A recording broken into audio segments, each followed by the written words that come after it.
नमस्कार दोस्तों, स्वागत है आपका आज एक फिर से नई क्लास में। आज जो अमित सर की क्लास होगी वो होगी स्टेरॉइड पे। स्टेरॉइड एक ऐसा टॉपिक, एक ऐसी ड्रग जिसके बारे में आपने, हमने, हर एक इंसान ने कोरोना के समय में सुना है। क्या होता है स्टेरॉइड, कितने प्रकार का होता है स्टेरॉइड, कोरोना के ट्रीटमेंट में स्टेरॉइड एक्चुअली में करता क्या था, अगर कोई पेशेंट स्टेरॉइड लंबे समय तक लेता है तो उसको धीरे धीरे कम क्यों करते हैं, एकदम से बंद क्यों नहीं करते हैं। इसके बाद हम बात करेंगे स्टेरॉइड के साइड इफेक्ट्स की, जिसकी एक बहुत ही लंबी लिस्ट है, जैसे कि ब्लड शुगर का बढ़ना, डायबिटीज होना, इन्फेक्शन का होना, किडनी की बीमारी, या क्या स्टेरॉइड्स लंबे समय तक लेने से पागलपन भी हो सकता है, या अगर आप लोकल स्टेरॉइड यूज कर रहे हैं चेहरे पर तो इससे चेहरे पर बाल भी आ सकते हैं, क्या महिलाओं में भी बाल आ सकते हैं चेहरे पे, बॉडी बिल्डर्स में किस प्रकार के स्टेरॉइड का उपयोग होता है। इन सारे सवालों का जवाब आज हम अपनी इस क्लास में देखेंगे। तो चलिए आज की क्लास शुरू करते हैं।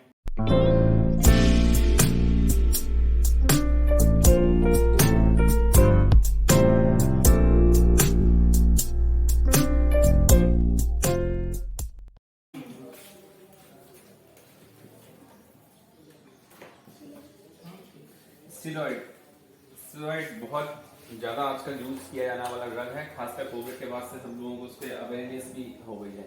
सभी जानते हैं स्टेरॉइड क्या है। सबसे पहले स्टेरॉइड बनता कहाँ पे है?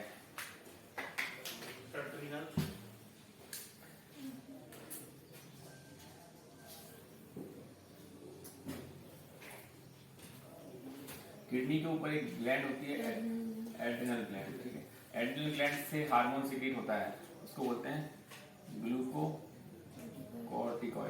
इसी का एक्चुअली इसमें और स्टेरॉइड में थोड़ा बहुत डिफरेंस है, ज्यादा अपन को सोचना नहीं है। मोटे मोटे तौर पे अपन इसी को मान लेते हैं कि ग्लूकोस्टेरॉइड उसी से सीक्रेट होता है। ठीक है, एक हार्मोन है, इसका यूजली फंक्शन होता है ग्लूकोज और फैट का मेटाबॉलिज्म कंट्रोल करना। इसके साथ साथ इसका दो काम और होते हैं जो जिसके लिए अपन इसको यूज करते हैं।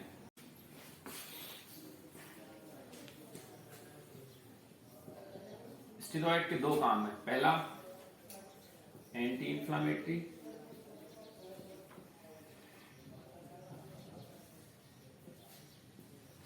दूसरा इम्यूनोसप्रेसेंट।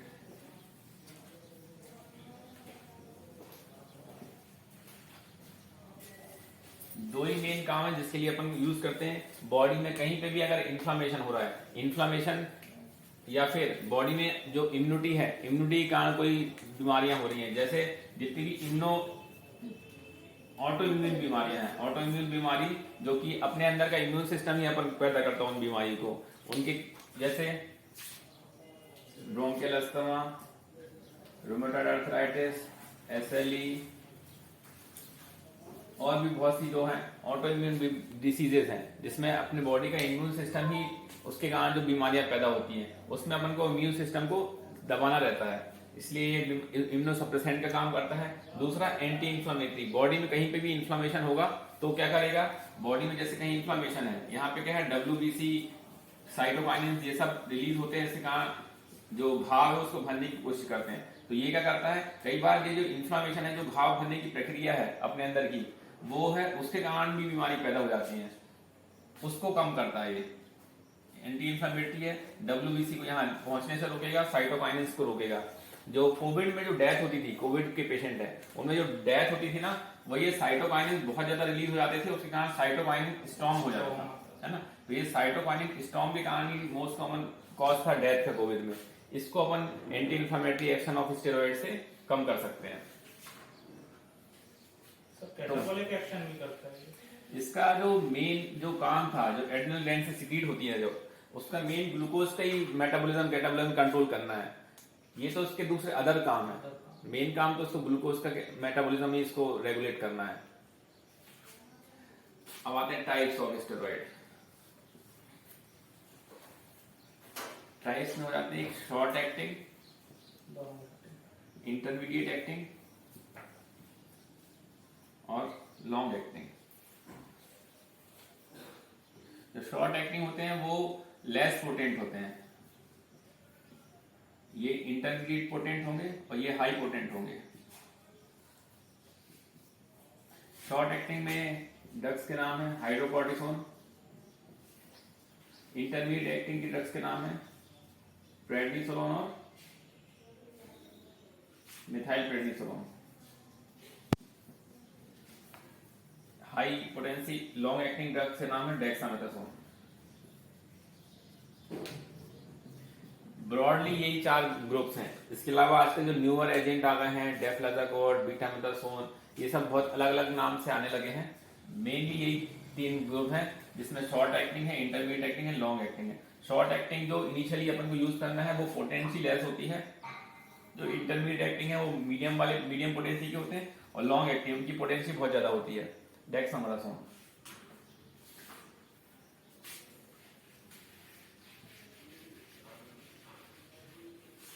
जो हाई पोटेंसी होंगे उनको अपन को बहुत जल्दी बहुत शॉर्ट टाइम के लिए यूज करना रहता है। जैसे हाइड्रोकॉर्टिसोन है, उसको हाइड्रोकॉर्टिसोन का जो मैकेनिज्म ऑफ एक्शन है वो 5 से 10 मिनट में स्टार्ट हो जाता है और वो हार्डली 4 से 5 घंटे तक रहता है। तो इसलिए हाइड्रोकॉर्टिसोन देंगे तो उसको जल्दी बार बार रिपीट करना पड़ेगा, एवरी 6 आवर देना रहेगा।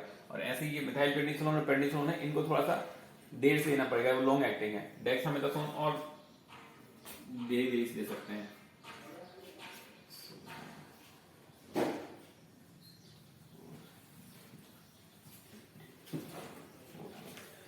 ये 4 स्टेरॉइड कन्वर्टर एक टर्म होता है। स्टेरॉइड कन्वर्टर मतलब अपन एक स्टेरॉइड से चाहते हैं कि दूसरे स्टेरॉइड में शिफ्ट करना चाहें, तो ये डोज है डेक्सा का, ये डोज है मिथाइल प्रेडनिसोलोन का,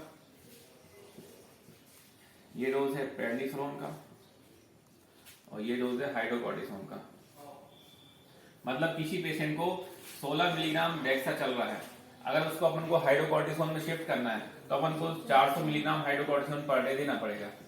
ऐसी किसी पेशेंट को 80 मिलीग्राम प्रेडनिसोलोन देना है या फिर इंजेक्टेबल माना जाए, कोई पेशेंट एडमिट है उसको 400 मिलीग्राम मतलब 100 मिलीग्राम क्यूआईडी चल रहा है हाइड्रोकॉर्टिसोन, अगर उसको अपन को डिस्चार्ज करना है, डिस्चार्ज आपको इन 3 में से किसी में करना है, जैसे डिस्चार्ज अपन ने किया उसको प्रेडनिसोलोन पे, तो उसको अपन को 80 मिलीग्राम प्रेडनिसोलोन पे डिस्चार्ज करना पड़ेगा। अपन जितना अपन स्टेरॉइड देते हैं उसी से धीरे धीरे टेपर करते हैं, ठीक है। अब एक और चीज स्टेरॉइड में याद होगी, तुमने देखा होगा ज्यादातर पेशेंट जो है ना स्टेरॉइड जिनको चलता रहता है उनको हमेशा अपन टेपरिंग डोज में डिस्चार्ज करते हैं। जब भी देखा होगा स्टेरॉइड या तो अपन पहले देते हैं prednisolone 60 mg OD for 7 days, फिर 40, फिर 20, और ये क्यों करते हैं?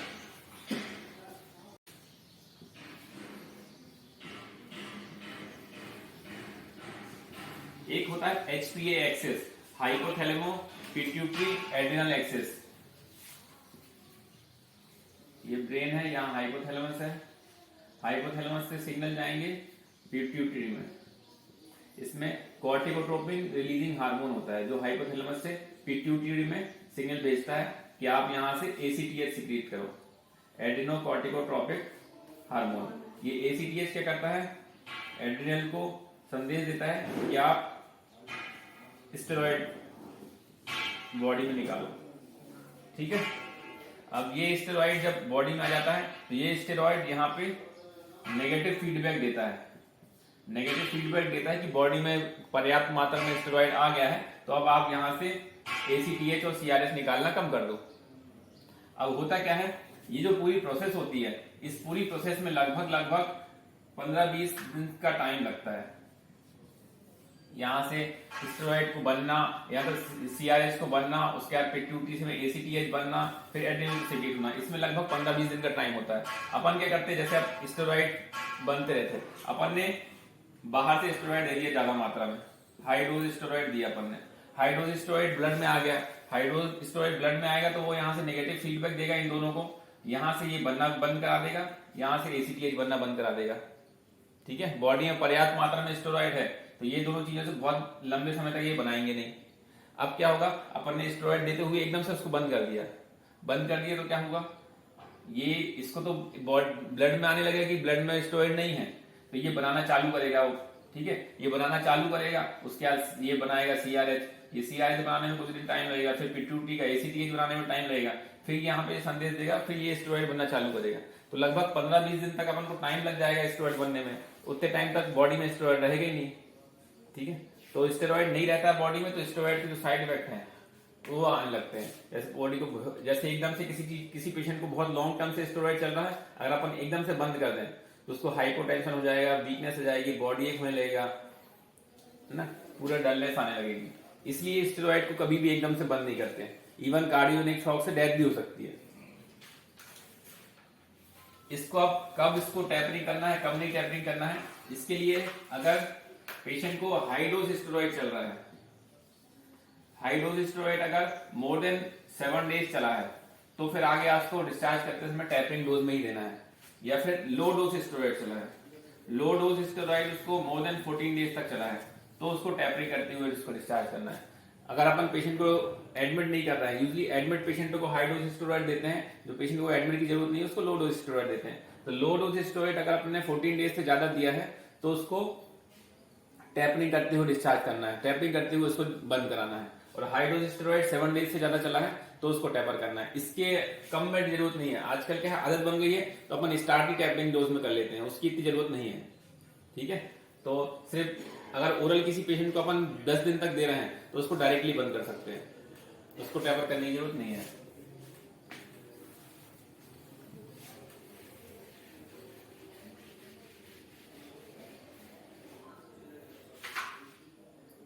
और स्टेरॉइड का साइड इफेक्ट क्या है? स्टेरॉइड इतना कॉमनली जैसे पैरासीटामोल आजकल यूज होती है, उतने स्टेरॉइड भी यूज होता है। अगर स्टेरॉइड यूज अपन कर रहे हैं, लॉन्ग टर्म यूज कर रहे हैं, तो उसका साइड इफेक्ट अपन को पता होना चाहिए। पहला है शॉर्ट टर्म साइड इफेक्ट, दूसरा होता है लॉन्ग टर्म। शॉर्ट टर्म मतलब जब अपन ने देना स्टार्ट किया तब से क्या क्या साइड इफेक्ट हो सकते हैं। मोस्ट कॉमन साइड इफेक्ट है सीवियर गैस्ट्राइटिस। सीवियर गैस्ट्राइटिस है, गैस्ट्रिक अल्सर भी हो जाते हैं इससे। तो पेशेंट को ये रूल ऑफ थंब में अगर स्टेरॉइड दे रहा हो तो साथ में आपको एक एंटासिड या फिर पेंटाप्रोजोल देना ही देना है, बिना उसके स्टेरॉइड नहीं देना है। कोई सी भी मात्रा में कोई सा भी स्टेरॉइड दिया है उसको एक साथ में पेंटाप्रोजोल देना ही देना है। और क्या करता है ये, इंक्रीज ब्लड शुगर, क्योंकि ये ग्लूकोज के मेटाबॉलिज्म को कंट्रोल करता है। स्टेरॉइड अगर अपन ने ज्यादा मात्रा में दिया तो पेशेंट का ब्लड शुगर बढ़ने लगेगा। तो पेशेंट को रेगुलर ब्लड शुगर मॉनिटरिंग करने बोला। इवन अपन 1 वीक भी स्टेरॉइड देते तो भी उसका ब्लड शुगर बढ़ने लगता है। खासकर डायबिटिक पेशेंटों को अगर अपन प्रेस्क्राइब कर रहे हैं तो उनकी ब्लड शुगर रेगुलरली मॉनिटरिंग करने का अपन को एडवाइस करना है उनको। स्टेरॉइड से पिंपल्स आने लगते हैं, ये बहुत कॉमन साइड इफेक्ट है। स्टेरॉइड जो ले रहे होते हैं उनके चेहरे पे, पीठ पे, सब में पिंपल्स आने लगते हैं। एक लेस कॉमन साइड इफेक्ट है लेकिन ध्यान में रखने बात है, स्टेरॉइड इंड्यूस्ड साइकोसिस। अगर किसी पेशेंट ने 7 से ये कॉमनली 5 से 7 दिन के बाद होती है स्टेरॉइड इंड्यूस्ड साइकोसिस। कोई भी पेशेंट स्टेरॉइड ले रहा है 5 से 7 दिन के बाद अगर पेशेंट आता है कंप्लेन करके कि इररिलेवेंट टॉक है, उठपटांग बोल रहा है, चिल्ला रहा है, मतलब वो आपको क्लिक करना चाहिए कि पेशेंट स्टेरॉइड ले रहा था और वो स्टेरॉइड इंड्यूस्ड साइकोसिस में चला गया है। उसके लिए ट्रीटमेंट भी क्या होगा, सिर्फ स्टेरॉइड बंद कर दो, एक एंटीसाइकोटिक दे दो आप 5-7 दिन के लिए, तो ठीक हो जाएगा वो। लेकिन आपको ये पता होना चाहिए कि ये इसका साइड इफेक्ट है। इतना कॉमनली यूज करने वाली ड्रग है तो आपका इसका ये तो एक ड्रीडेड कॉम्प्लिकेशन, नहीं तो पेशेंट बोलेगा कि आपने कौन सी दवाई दे दी, उससे पगला गया वो। तो स्टेरॉइड इंड्यूस्ड साइकोसिस टर्म है, हालांकि लेस देन 1% में मिलता है, लेकिन अभी मैंने भी 2-3 पेशेंट देखे हुए हैं अभी तक, मतलब पूरी लाइफ में 2-3 पेशेंट ही देखे हैं। लेकिन आए हैं, नरसिंहपुर में भी मिले हैं 1-2 पेशेंट, बाकी जब हम दिल्ली में थे तब भी थे 1-2 पेशेंट देखे थे वहां पे भी स्टेरॉइड के। जहां पे भी कॉमनली ये स्टेरॉइड यूज हो सकता है, जैसे अपन रोमेटोलॉजी सेंटर में जाओ, रोमेटोलॉजी सेंटर में जितने भी हैं ऑटोइम्यून ड्रग्स से यूज करते हैं, ज्यादा स्टेरॉइड यूज करते हैं, तो वहां पे आपको बहुत सारे पेशेंट मिल जाएंगे स्टेरॉइड इंड्यूस्ड साइकोसिस के। इसके अलावा एक है कि ये इन्फेक्शन को फ्लेयर अप कर सकता है,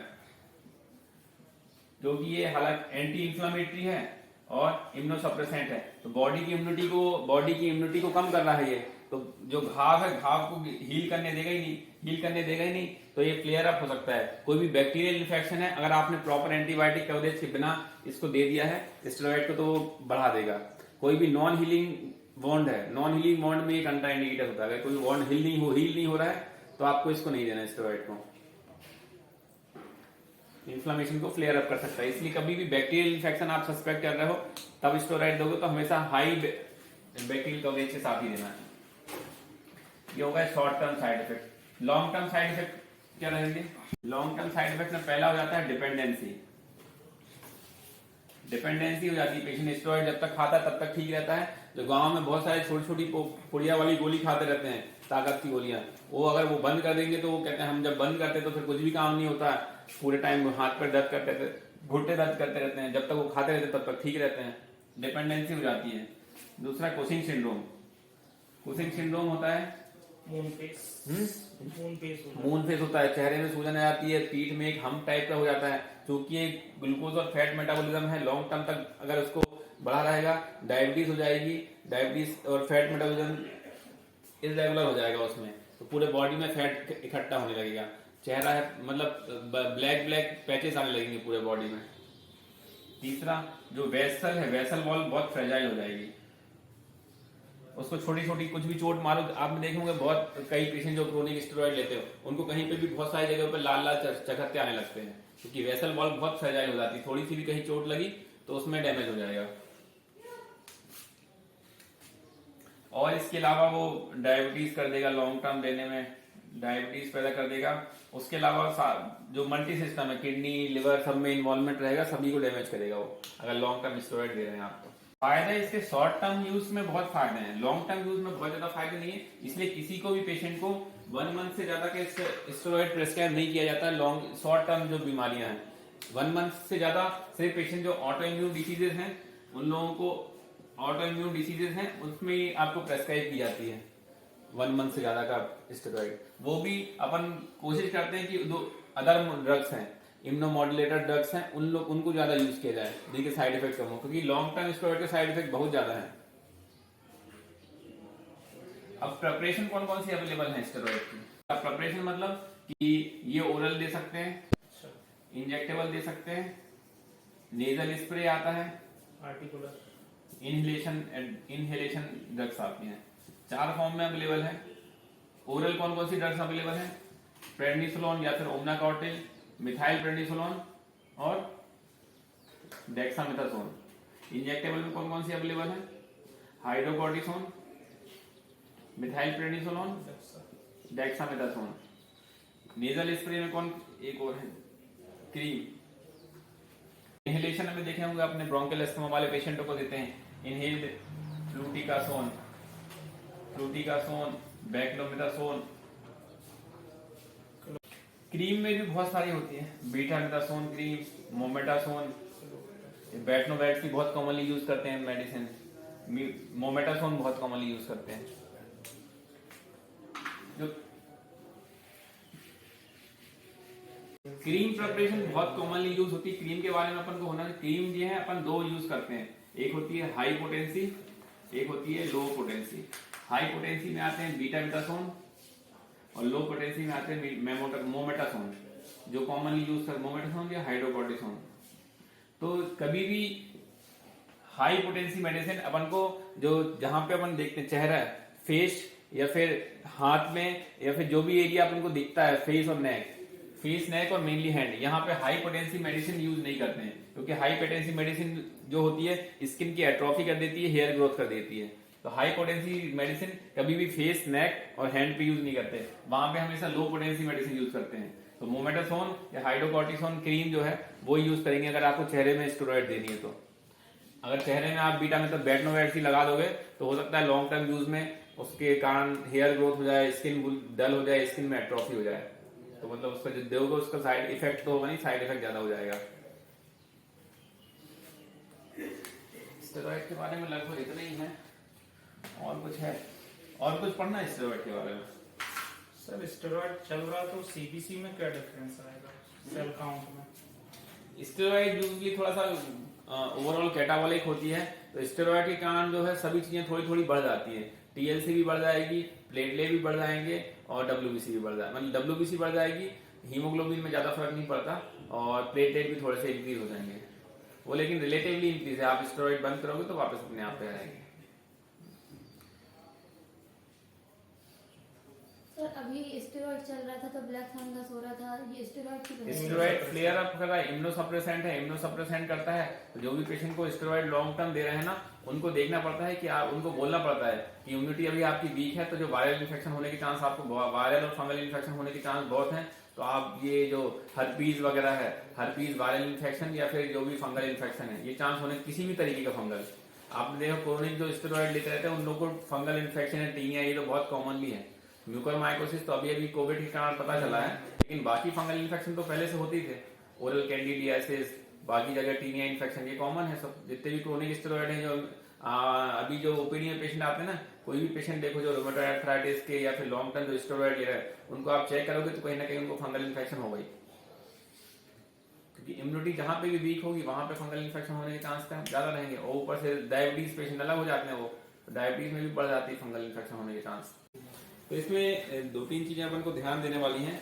ध्यान देने वाली चीजें कौन कौन सी है? पहला, एक एचपी एक्सिस पता होना चाहिए आपको। एचपी एक्सिस 15 से 20 दिन का टाइम लगता है। इसी कारण जो है अपन जो स्टेरॉइड देते हैं वो टेपरिंग डोज में देते हैं। स्टेरॉइड अगर हाई डोज दे रहे हैं तो 7 दिन के बाद से टेपरिंग चालू करनी है, और लो डोज अगर 14 डेज से ज्यादा तक दे रहे हैं तो टेपरिंग चालू करनी है। हर किसी पेशेंट को अपन टेपरिंग नहीं देंगे, ठीक है। और टेपरिंग का आपको बेसिक्स पता होना चाहिए, क्यों क्यों कर रहे हैं अपन टेपर। दूसरा है जो फेस में हाई पोटेंसी ड्रग्स नहीं देने हैं, फेस में हमेशा लो पोटेंसी स्टेरॉइड देनी है। तीसरा, स्टेरॉइड अगर कभी भी आप सस्पेक्ट कर रहे हो कि बैक्टीरियल इन्फेक्शन है तो आपको प्रॉपर हाई एंटीबायोटिक कवरेज के साथ ही देनी है, नहीं तो नहीं देना है। एंटासिड भी ऐड करना है। हाँ, एंटासिड स्टेरॉइड ओरल दे रहा हो या इंजेक्टेबल दे रहा हो, उसके साथ आपको एक एंटासिड तो ऐड करनी है। वो तो रूल ऑफ थंब है कि देनी ही देनी है। हमेशा वो पेशेंट को बोलना है पोस्ट मील खाए स्टेरॉइड, और विथ मिल्क लेना है। किसी भी प्रिपरेशन की पोस्ट मील और विथ मिल्क लेना है उसको। और स्टेरॉइड जो पेशेंट लॉन्ग टर्म ले रहे हैं उनको बोलना है कि साफ सफाई ज्यादा रखनी है, क्योंकि आपको वायरल और फंगल इन्फेक्शन होने के चांस बहुत ज्यादा है। जो वायरल इन्फेक्शन वाले पेशेंट हैं उनसे थोड़ा सा दूर रहें, हर्पीज वगैरह वाले पेशेंट से दूर रहना रहेगा। जितने भी फंगल जिसको है, घर में अगर किसी को फंगल इन्फेक्शन है तो आप उससे दूर रहें, ठीक। तो जिम में नहीं यूज होता है स्टेरॉइड? जिम में हाँ, एक एनाबॉलिक स्टेरॉइड होता है। एनाबॉलिक स्टेरॉइड जो एक डिफरेंट टाइप का स्टेरॉइड है। एनाबॉलिक स्टेरॉइड एक तरीके से टेस्टोस्टेरोन जो मेल सेक्स हार्मोन है उसका एक पार्ट है टेस्टोस्टेरोन, इसके सिमुलेट करता है ये एनाबॉलिक स्टेरॉइड। इसका जो एक्शन है ये जैसे नॉर्मल स्टेरॉइड है उनके एक्शन से बहुत अलग है। मेल सेक्स हार्मोन जो टेस्टोस्टेरोन होता है वो क्या करता है, जो बोन है, बोन में स्केलेटल मसल है, स्केलेटल मसल्स, बोन, इन सब की ग्रोथ के लिए जरूरी होता है। इसलिए एनाबॉलिक स्टेरॉइड अगर कोई ले रहा है तो उसको बोन्स और ये मसल है, मसल ग्रोथ बहुत अच्छे से होने लगी, बहुत जल्दी होने लगी। जनरली ऑस्टियोपोरोसिस वाले पेशेंट हैं, क्रोनिक लॉन्ग टर्म जो वीकनेस वाले पेशेंट हैं, उनको अपन जिनका मसल वास्टिंग हो गई है उनको अपन एनाबॉलिक स्टेरॉइड प्रेस्क्राइब करते हैं। इसका इफेक्ट और साइड इफेक्ट देखना। इफेक्ट यूजली इसको इफेक्ट अपन पता ही है, अगर क्रोनिक पेशेंट है जिसको बिल्कुल मसल वास्टिंग हो गई है, ऑस्टियोपोरोसिस हो गई है, उनको अपन प्रेस्क्राइब करते हैं। बहुत लॉन्ग टर्म वीकनेस वाले पेशेंटों को प्रेस्क्राइब करते हैं। और साइड इफेक्ट इसका ये है कि इसको अगर अर्ली एज में देने लगते हैं, अर्ली एज में क्या है, ये स्केलेटल मसल की ग्रोथ तो करेगा लेकिन यहाँ के जॉइंट्स हैं इनको फ्यूज कर देगा, तो फिर आगे उसकी ग्रोथ रुक जाएगी, आगे वो ग्रोथ रुक जाती है, आगे उसके बहुत सारे फिर मल्टी सिस्टम में इफेक्ट आने लगते हैं अगर लॉन्ग टर्म यूज करें तो। यूजली बॉडी बिल्डर वगैरह इसको यूज करते हैं, तो शॉर्ट टर्म यूज करते हैं तो बहुत ज्यादा नुकसान नहीं है, लॉन्ग टर्म में इसके इफेक्ट ज्यादा है। शॉर्ट टर्म तो कई लोग यूज करते ही हैं इसको, एनाबॉलिक स्टेरॉइड्स को। इसका इफेक्ट लेकिन बाकी स्टेरॉइड जैसा नहीं है, सिर्फ ये मेल सेक्स जो हार्मोन है टेस्टोस्टेरोन इसको स्टिमुलेट करता है।